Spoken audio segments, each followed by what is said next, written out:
नमस्कार दोस्तों, आप देख रहे हैं अतिथि देवो भव। सबसे पहले आप सभी का हमारे शो में हार्दिक स्वागत है। साथियों, आप सब जानते हैं कि समय के अंतराल में अगर हम पहले की बात करें, भारत के बहुत साल पहले की बात, तो कहने में आता है कि भारत पुरुष प्रधान देश है। लेकिन धीरे धीरे समय के साथ जब हम आगे बढ़ते गए तो कहीं न कहीं नारी शक्ति का बोलबाला हुआ, हो भी रहा है। और आज के परिवेश में अगर हम बात करें भारत में ही नहीं बल्कि पूरे विश्व में नारी शक्ति क्या नहीं कर सकती, इसका मिसाल भी हर एक क्षेत्र में देखने को सुनने को मिलता है। आइए, मैं बात कर रहा हूं उत्तर प्रदेश की धरती से। आज हमारे पास एक महिला शक्ति, नारी के उत्थान का एक सुंदर उदाहरण राजनीतिक क्षेत्र में वो जुड़ी हुई हैं। उनका पूरा जीवन ही राजनीतिक सेवा में समर्पित है। आइए आपको मैं रूबरू कराता हूं, जिनका नाम है अर्चना पांडे जी। आइए उन्हीं से सीधा ले चलता हूं और उनके जीवन की वो सारी बातें आज जानने की हम कोशिश करेंगे। पांडे जी, आपका बहुत बहुत स्वागत है। आप राजनीतिक क्षेत्र में जुड़ी हुई हैं और जैसे कि हमने सुना, ये राजनीति में आना बचपन से ही आपका ख्वाब था, सपना था, या इत्तेफाक हुआ? कि कैसे इस क्षेत्र में आना हुआ आपका, कहाँ से शुरू हुई सफ़र? मेरे पिताजी स्वर्गीय श्री राम प्रकाश त्रिपाठी जी बहुत पहले से भारतीय जनसंघ की जब भारतीय जनता पार्टी हुआ करती थी, उस समय वो राजनीति उन्होंने शुरू की थी। वो सन 67 का माम की बात है कि उन्होंने चुनाव लड़ा जनसंघ से और वो चुनाव जीते। बहुत यंग एज में वो चुनाव जीते थे, when he was 28 years old. तो उस समय बीबीसी लंदन से उनका नाम अनाउंस हुआ था कि सबसे youngest member of legislative assembly has been selected from this and this. और उस समय मेरी उम्र 7 साल की थी। अच्छा। तो अपने घर का वातावरण, अपने घर में सब कुछ मैंने वैसा ही देखा। और सबसे बड़ी बात ये थी कि मैं अपने माता पिता की इकलौती संतान हूँ। मेरे कोई भाई बहन नहीं थे। जब घर में मैं खिलौनों से कम खेली और उस वातावरण के बीच में ज़्यादा रही, जहाँ मैंने देखा कि जब भी कोई गरीब, कोई कराहता हुआ, कोई सिसकता हुआ, कोई महिला, कोई पुरुष घर में आया, और उस समय इतने संसाधन भी नहीं थे, तो मैंने देखा मेरे पिता मुझसे कहा करते थे कि बेटा इनको लेके अस्पताल जाओ, इनके इलाज की व्यवस्था देखो, इनके लिए तहसील चली जाओ। ये छोटेपन से मैंने जब से ये काम किए, फिर मुझे धीरे धीरे उनमें रुचि आने लगी और उस रुचि के अनुकूल मैं फिर काम करने मतलब सेवा का जो भाव है बचपन से ही बीज डला हुआ है, चाहे वो पेरेंट्स ने या और खुद भी अंदर में संस्कार भी होता है। बहुत अच्छे, जीवन की शुरुआत बहुत अच्छी है आपकी। तो अब सेवा का माध्यम भी ढूंढना होता है, तो राजनीति एक ऐसा विषय है जो देश में, गाँव में, परिवार, समाज में सेवा का मौका मिलता है। अगर हम बात करें आपकी पद, पोजीशन या उपलब्धियों की, तो अभी तक किन किन पोस्ट में और किस किस कार्य को आपने अभी तक संभाला है?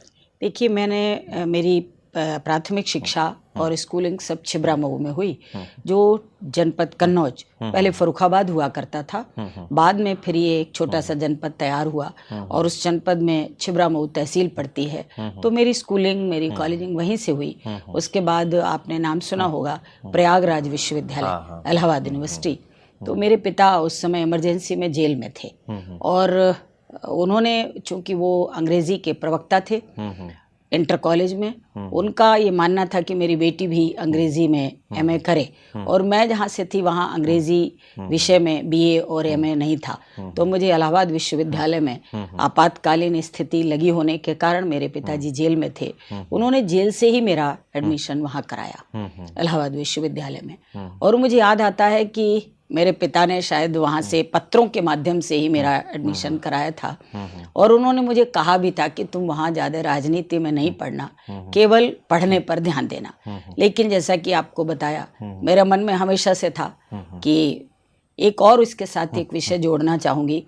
मेरे राजनीति में आने का एक विषय ये भी रहा कि बचपन से पहले, जैसा कि अभी आप भी कह रहे थे कि महिलाओं को, बेटियों को कम आंका जाता था। तो मेरे समाज में एक विकृति थी कि जिसकी बेटी होती है उसके पिता का नाम आगे नहीं जाता, वंश आगे नहीं बढ़ता। मेरे मन में शुरू से एक भाव था कि मैं भले ही बेटी हूँ, इकलौती हूँ, कोई भाई बहन नहीं है, तो मैंने कब ये संकल्प लिया और कब वो संकल्प से सिद्धि बन गया कि मैं इस रास्ते पर चल पड़ी। मुझे लगा कि नहीं, मुझे तो बेटी होकर भी अपने पिता के पद चिन्हों पर चलना है। तो मैंने इलाहाबाद विश्वविद्यालय में सबसे पहली बार छात्र वहाँ पर चुनाव लड़ा, विश्वविद्यालय का चुनाव लड़ा, और फिर मैं वो चुनाव जीती। साहित्यिक सचिव, लिटरेरी सेक्रेटरी का चुनाव लड़ा और मैं वो चुनाव जीती। उस चुनाव के बाद धीरे धीरे फिर मेरी शादी बहुत अर्ली एज में, आज के हिसाब से 19 साल की बाद में हुई, शादी पहले हो गई। और शादी के बाद मैंने फिर एमए किया। एमए के बाद मेरे परिवार का, ससुराल का, पति का बहुत सहयोग रहा और उसके साथ चलते चलते कई दायित्वों पर शादी के बाद मैं महिला कंज्यूमर फोरम की मेंबर बनी, महिला आयोग की सदस्य बनी, संगठन के भी विभिन्न दायित्वों पर काम किया। तो चलते चलते फिर यहाँ पर आकर के मैं आज हूँ। और 2008 में जब मेरे पिता का स्वर्गवास हो गया, अचानक रात्रि में उनका हार्ट फेल हुआ और उनके जाने के बाद फिर पार्टी ने मुझे उनके दायित्व सौंपा 2012 में। क्या था उनका दायित्व? उस समय वो विधायक थे। जब उन्होंने नहीं, उस समय वो 2007 में चुनाव हार गए थे और कुछ भी नहीं थे। 2008 में जब उनका देहांत हुआ तो हमारे पार्टी के उस समय राष्ट्रीय अध्यक्ष थे माननीय राजनाथ सिंह जी, जो इस समय रक्षा मंत्री हैं। वो हमारे घर आए और उन्होंने एक बहुत बड़ी सभा में अनाउंस किया कि आज के बाद मैं पूरी विरासत, राजनीतिक विरासत अपनी बेटी अर्चना को सौंपता हूँ। और वहीं से फिर मेरे संघर्ष की प्रक्रिया शुरू हुई।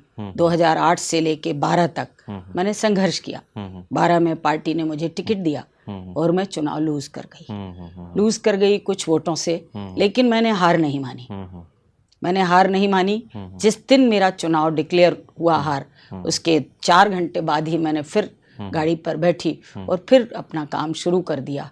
2017 में फिर मैं चुनाव लड़ी और बहुत अच्छे 38,000 से चुनाव जीती। पार्टी ने मुझे मिनिस्टर बनाया, फिर मैंने काम किया, फिर 22 में टिकट दिया और दोबारा वहाँ की जनता ने मुझे फिर आशीर्वाद दिया। और इस तरह से मेरी ये राजनीतिक यात्रा। और मैंने कभी राजनीति को कुर्सी, सत्ता का माध्यम नहीं बनाया। मैंने राजनीति को हमेशा सेवा के भाव से देखा है। मुझे लगा कि मैं इसके माध्यम से लोगों को कुछ राहत पहुंचा सकती हूँ। ये तो मैं नहीं कहती कि मैं 100% लोगों को संतुष्ट प्रयास बहुत अच्छा आपका। आप जैसे बता रही हैं मिनिस्टर थी, तो कौन से विभाग में आप मिनिस्ट्री में? मेरा विभाग बहुत खतरनाक था। अच्छा। माइनिंग था और एक्साइज था। अच्छा। और माइनिंग के सीएम साहब स्वयं कैबिनेट थे और मैं उनके साथ में स्टेट मिनिस्टर थी।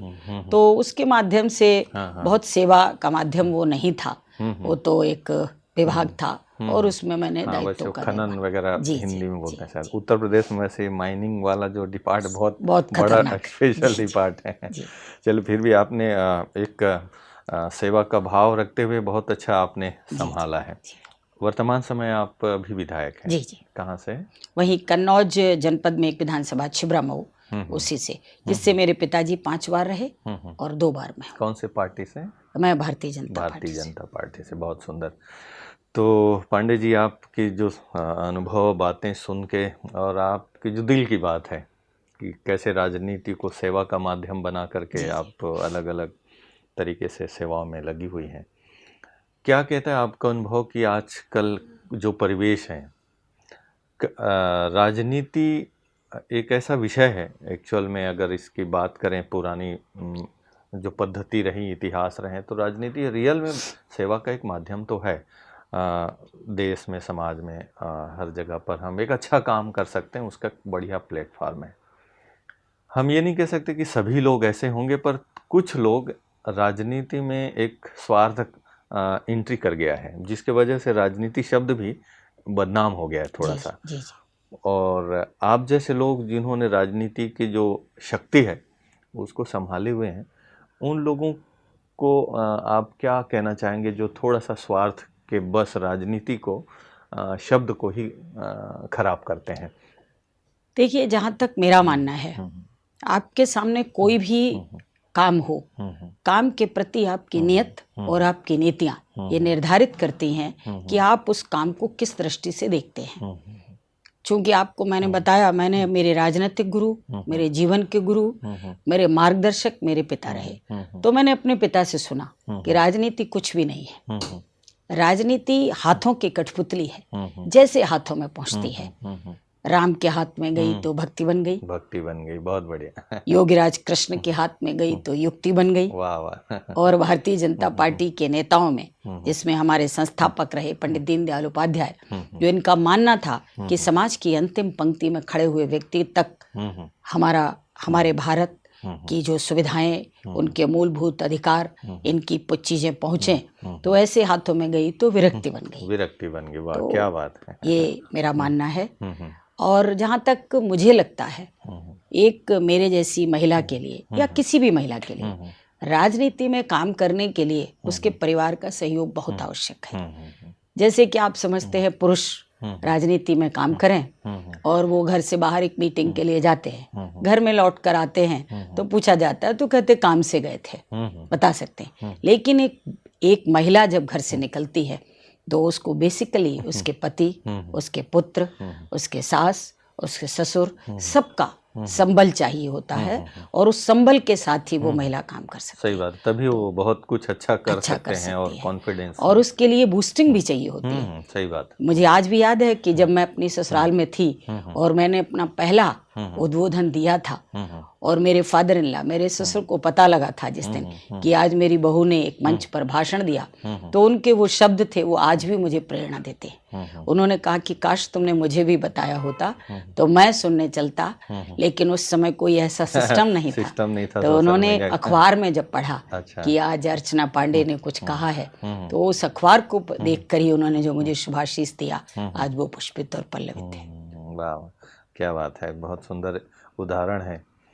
नारी शक्ति कहते हैं ना भाई, अगर घर में एक कहावत है कि अगर कोई भी बच्चा, परिवार का कोई भी सदस्य अगर सफलता के मुकाम तक पहुंच रहा है तो उसके पीछे कोई ना कोई नारी शक्ति और ख़ास करके माँ का रोल होता है। कहीं ना कहीं ऐसा पुरुष वर्ग का तो होता है, वो तो ठीक है, लेकिन कहने में आता है कि माँ का आशीर्वाद है अगर, तो एक बहुत कुछ अच्छा किया जा सकता है। माता पिता का आशीर्वाद परिवार का होता ही है, तभी जाकर के उस मुकाम। तो एक घर में जब ऐसा कहा जाता है तो देश की सेवा में या देश को बहुत ऊंचाइयों तक ले जाने में आज नारी शक्ति काफ़ी बहुत बड़ा आगे, बहुत बढ़िया रोल अदा कर रही है।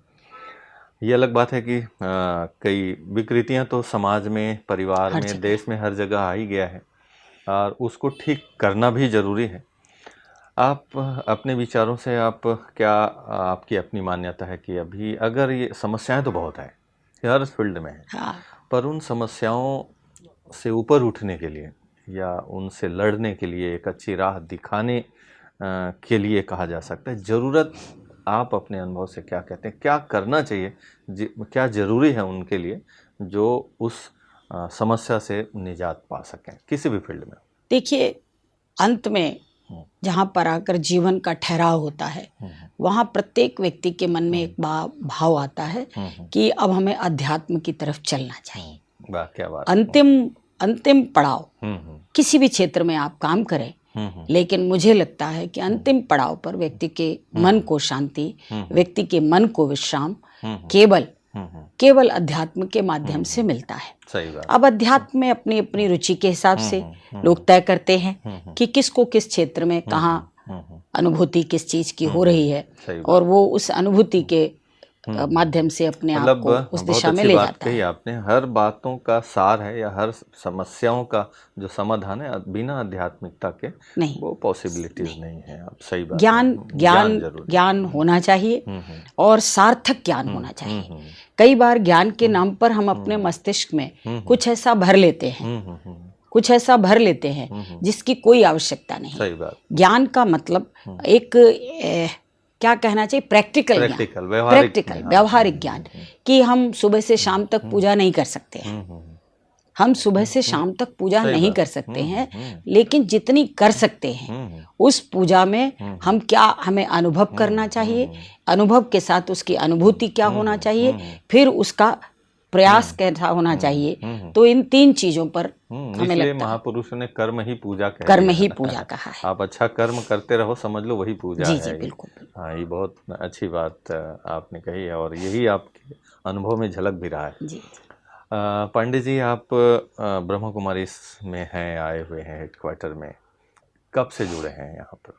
यूं तो मुझे लगता है पिछले हम्म, 6-7 साल से, 8 साल से हमारे यहाँ एक छोटा सा सेंटर, हमारी एक बहन है शिवानी, वो चलाती है। तो वो मेरे पिताजी के पास भी आती थी, छोटी थी, आती थी, तो वो भी जो संभव था कभी कभी जाते थे। उनके बाद फिर वो मुझसे जुड़ी, तो मुझे कई बार अपने शिवरात्रि के कार्यक्रम, रक्षाबंधन के कार्यक्रम इसमें बुलाती थी और मैं जाती थी। उसके बाद धीरे धीरे करके मुझे अच्छा लगने लगा। पिछली बार, शायद पिछले वर्ष, वो मुझे यहाँ लेकर आई, तो मैंने यहाँ देखा और मुझे यहाँ आकर बहुत अच्छा लगा, बहुत अच्छा लगा। उसके बाद, उससे पहले मैं कई बार जब जनपद फर्रुखाबाद हुआ करता था तब भी मैं इनके एक आध कार्यक्रमों में गई, लेकिन उस समय इतनी मेरी अभिरुचि नहीं थी। और सच्चाई यही है कि जब तक व्यक्ति एक बार यहाँ आकर इस संस्था को, इसके कार्य व्यवहार को, इसकी पूरे उसके फैलाव को और नहीं देखेंगे, तब तक उसको नहीं समझ में आता है सही बात कि है। क्या है। हाँ, कई बार क्या होता है कि देखे रहते हैं तो सब समझ में भी आता है।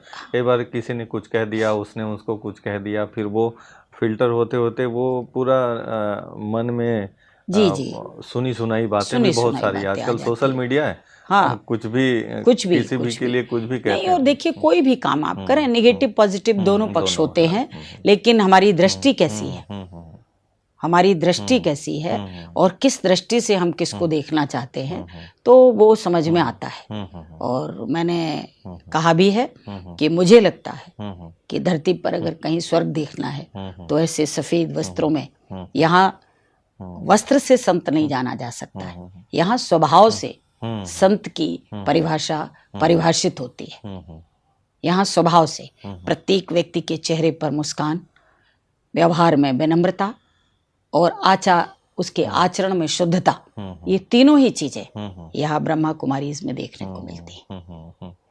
सही बात है। और वो इसलिए भी है क्योंकि यहाँ का जो फिलॉसफी है और यहाँ का जो ज्ञान है, कह सकते हैं लाइफस्टाइल है, वो स्वयं शिव बाबा जो सत्ता है उनके डायरेक्शन पे ही चल रहा है सारा कारोबार। तो किसी प्रकार का, इसीलिए कोई विचार अलग हो सकते हैं पर मतभेद नहीं है किसी में। वो फिर इस तरह का संचालन है।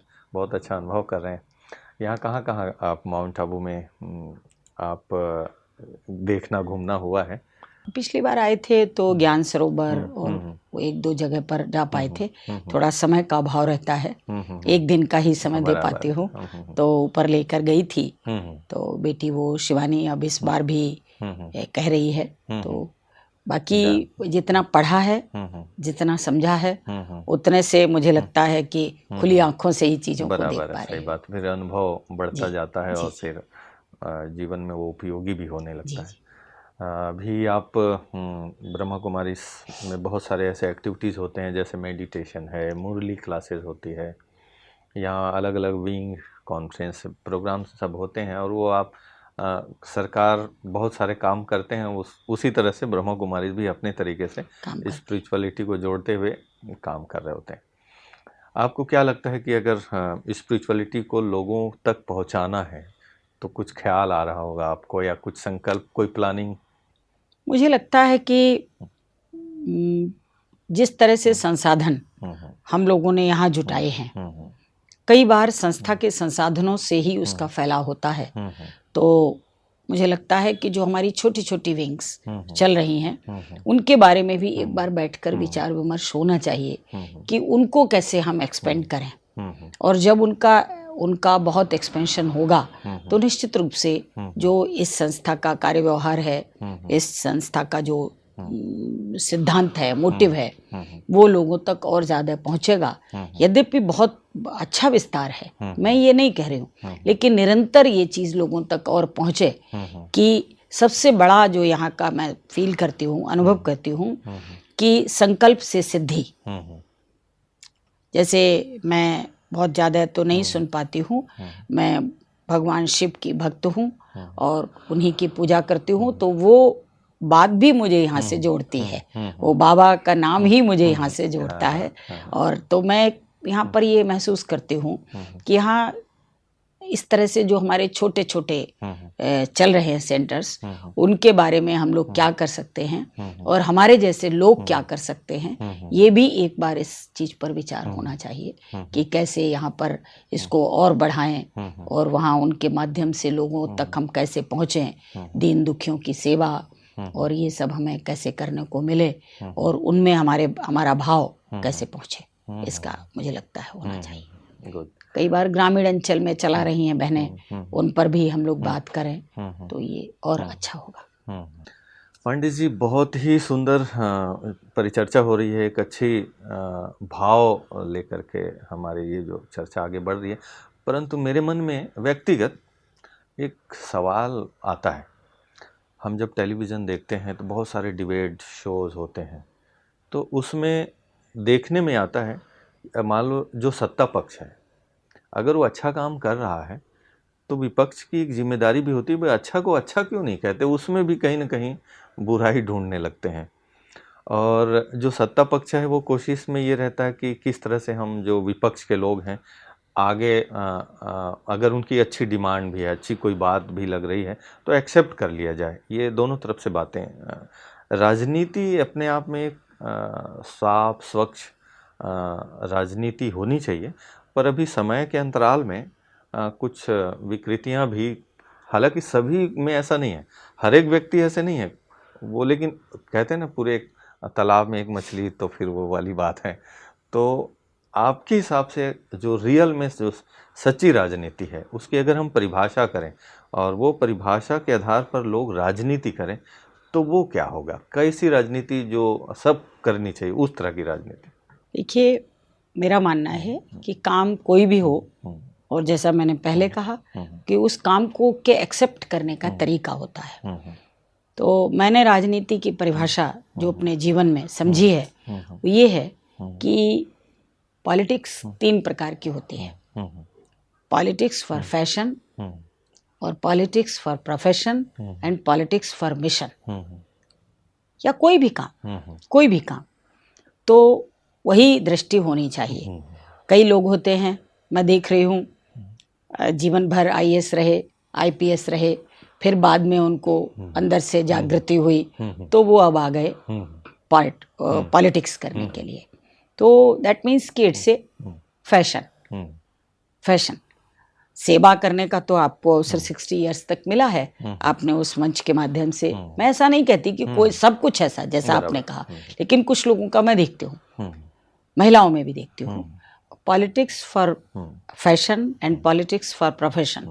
प्रोफेशन का मतलब कुछ लोगों के धंधे ऐसे होते हैं, कुछ लोगों के व्यापार ऐसे होते हैं, जो अभी आपने कहा कि कुछ लोग कभी इधर कभी उधर, तो उनके प्रोफेशन ऐसे होते हैं कि उनको लगता है कि I should be in ruling party, तो वो अपना प्रोफेशन के लिए काम करते हैं। और कुछ लोग मिशन के लिए काम करते हैं। वो मिशन प्रत्येक व्यक्ति का अलग अलग होता है। जैसे मैं आज यहाँ ब्रह्मा कुमारीज में आई हूँ तो यहाँ भी देख रही हूँ कि मैं राजनीति के माध्यम से मैंने एक मिशन बनाया है कि मैं कई बार मैं सोचती हूँ कि मैं पूजा कर रही हूँ और पूजा के समय बाहर से भीड़ आती है, सूचनाएं आती हैं कि कोई महिला रो रही है, कोई बीमार बैठे हैं, तो मैं उस समय भगवान के बाबा के हाथ जोड़कर बाहर निकलती हूँ और मुझे लगता है कि शायद बाबा ने ही इनको भेजा है। बराबर, बाबा ने ही इनको भेजा है। नहीं, मैं किस योग्य थी? सही बात। मैं किस योग्य थी? मेरे जैसी तमाम अर्चना घूम रही हैं, लेकिन बाबा की कृपा है, बाबा ने मुझे माध्यम बनाया है कि मैं इनका 2 मिनट सुनकर इनकी सांत्वना दे सकती हूँ। तो मैं पूजा छोड़कर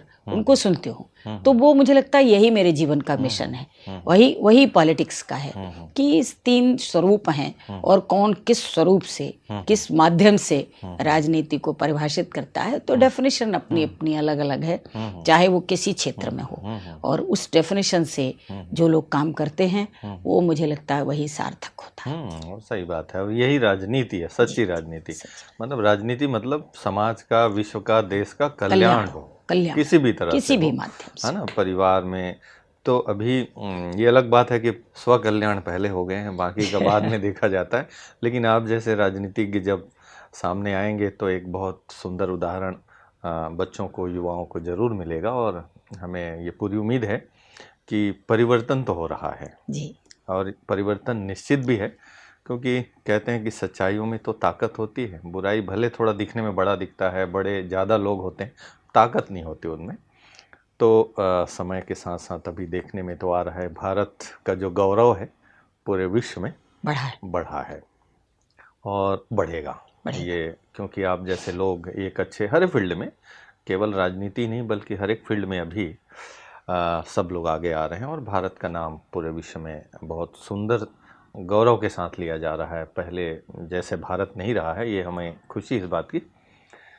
तो कहने को तो और बहुत कुछ है, लेकिन समय हमें यहीं रोकने को कह रहा है। तो हम जाते जाते अगर 1-2 लाइनों में, कुछ शब्दों में अगर आपसे कहें कि जो टेलीविज़न में आपको देख रहे हैं उनको संदेश के तौर पे कुछ आपके तरफ से एक मैसेज। देखिए, मैं केवल आज के युग में यही कहना चाहती हूँ कि इस संघर्ष के युग में, इस जहाँ पर तमाम विकृतियाँ, विज्ञान की तरक्की ने लोगों को बहुत ऊंचाइयों पर ले जाकर खड़ा किया है, और हर पहलू के पॉजिटिव और नेगेटिव 2 चीज़ें होती हैं। तो विज्ञान को ज्ञान से जोड़ना चाहिए, और विज्ञान का प्रयोग ज्ञान के लिए करना चाहिए, उसकी पॉजिटिव चीज़ों को लेना चाहिए। नेगेटिविटी बहुत फैल रही है, जिस ढंग से ये मोबाइल, जिस ढंग से टीवी स्क्रीन, मोबाइल का टाइम ये बढ़ गया है, उससे हमारे आगे आने वाली पीढ़ी परिवार से, परिवार के संस्कारों से और समाज से कट ऑफ जैसी है। मैं पहले यात्रा करती थी, ट्रेन में लोग मित्र बन जाते थे, फ्लाइट में लोग मित्र बन जाते थे, हर जगह लोगों में मित्रता होती है, लेकिन आज everybody is busy on phone. तो ये स्क्रीन टाइम कम होना चाहिए, और विज्ञान को ज्ञान से जोड़ते हुए सारे लोगों को पुराने संस्कृति और संस्कारों को भी अपने अंदर समाहित करते हुए इसका उपयोग करना चाहिए। विज्ञान ज्ञानवर्धन के लिए है, न कि विनाश के लिए है। इसलिए मेरा आज के युग में यही कहना अपने आगे आने वाली पीढ़ी से कि जो हमें अच्छी चीज़ें मिल रही हैं उनका उपयोग हम पॉजिटिविटी के लिए करें, सार्थकता के लिए करें, समाज को एक सुदृढ़ बनाने के लिए करें। बहुत अच्छा लगा अर्चना पांडे जी आपसे बात करके। ऐसे ही आप यहाँ आते रहें, आपके लिए हमारी बहुत बहुत शुभकामनाएं। Thank you. तो सुना दोस्तों, आप सभी ने किस तरह से अर्चना पांडे जी की जीवन से आपने ज़रूर ये सीख ली होगी कि कुछ अच्छा करना है तो अच्छा करने के अलग अलग रास्ते हैं, फील्ड अलग अलग हो सकते हैं, रुचि अलग अलग हो सकती है, लेकिन अगर आप कुछ अच्छा करना चाहते हैं, मन में जज्बा है, तो आप ज़रूर उस दिशा में आगे बढ़ सकते हैं। और यही सबके मन में होता है कि हम अपने जीवन को सुखी, शांति से, प्रेम से, आनंद से जीवन जिएं। ये सब मनुष्य की एक चाहना होती है, और अपने अपने प्रोफेशन में वो कोशिश भी करते हैं। अगर कहीं पर वो दुखी है, परेशान है, समस्याओं में उलझे हुए हैं, तो उनकी व्यक्तिगत कहीं ना कहीं कुछ कमी है, और उस कमी को पूरा करना चाहते हैं। आप भी अपने जीवन को, समाज को, देश को, विश्व को एक अच्छी दिशा में ले जाना चाहते हैं, तो ज़रूरत इस बात की है आध्यात्मिकता की। आध्यात्मिकता को आप अपने जीवन में अपनाएं, और जो आप चाहते हैं जीवन में, उस दिशा में आप आगे बढ़ें। इन्हीं शुभकामनाओं के साथ फिर मिलते हैं कार्यक्रम की अगली कड़ी में एक नए मेहमान के साथ। तब तक के लिए दीजिए मुझे इजाज़त। नमस्कार। ओम शांति।